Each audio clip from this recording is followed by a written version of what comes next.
In today's video, I'm going to teach you how to delay animations in PowerPoint. Whether you're a PowerPoint beginner or someone looking to add a little finesse to your presentations, these step-by-step instructions will guide you through the process effortlessly. To start, ensure you have Microsoft PowerPoint ready to go. You can do this by clicking on the Windows icon located at the bottom left side of your screen.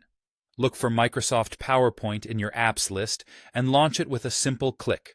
This initial step allows us to jump directly into the world of slide editing where all the magic happens. Once PowerPoint is up and running, you'll need to open an existing presentation or create a new one if you haven't got a file ready yet. Bring in all your essential content such as photos, tables, and any other elements that you want to include.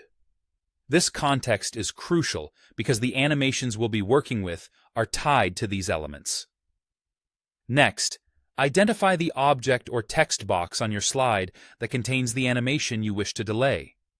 Clicking on that object will activate it, enabling us to make all sorts of changes and adjustments.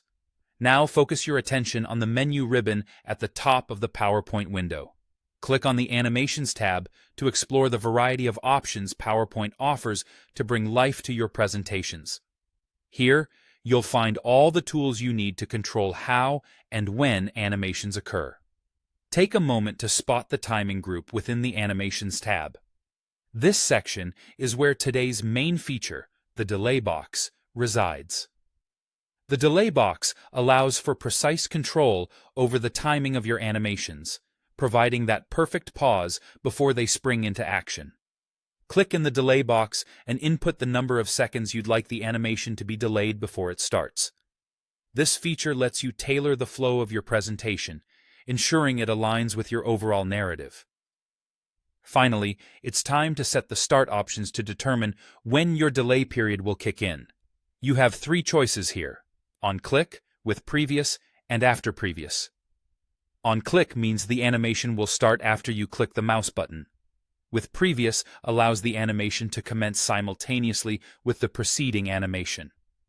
After previous sets it to start right after the preceding animation has finished.